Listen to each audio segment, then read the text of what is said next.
Welcome back to Grammar Fundamentals for the PSAT. This is Chapter 12, Lesson 70. Some commas have one special job, keeping the parts of a date, an address, or a name and title from running together. These rules look fussy, but they're really just a few clear patterns. Once you see them, they're easy to spot. Commas for dates, addresses, and titles. Rule 1 is for dates. When a date gives the month, the day, and the year, put a comma between the day and the year, and another comma right after the year. Look here. On July 4th, 1776, the colonies declared.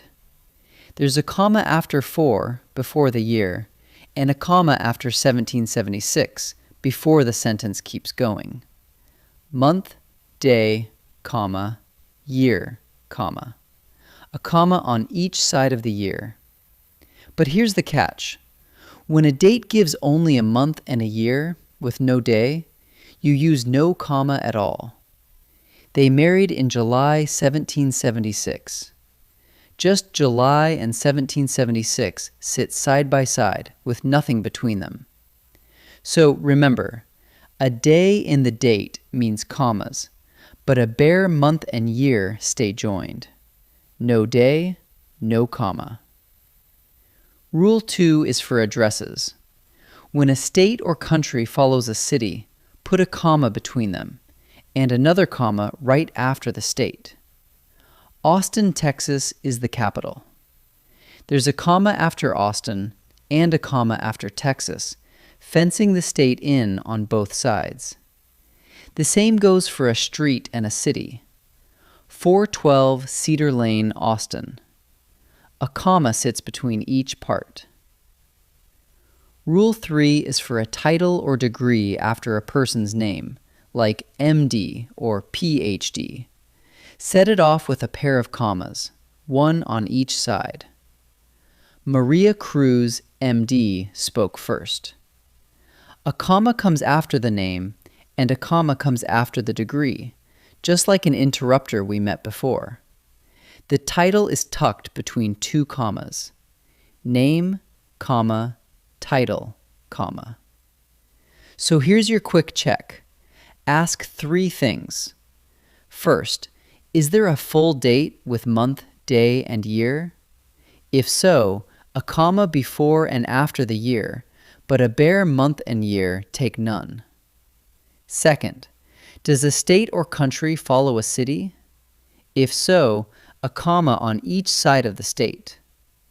Third, is there a degree or title after a name? If so, set it off with commas. A date, a place, a title.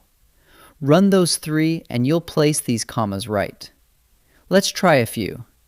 In this first set, pick the version that uses commas correctly with a date, an address, or a title. Picture each rule as you read. Pause and try each one before I answer. Her birthday is January 12th, 2012. We have a month, a day, and a year, so a comma must separate the day from the year. January 12th, 2012. The second version drops it, so the answer is the first one. A degree after a name gets a comma on each side.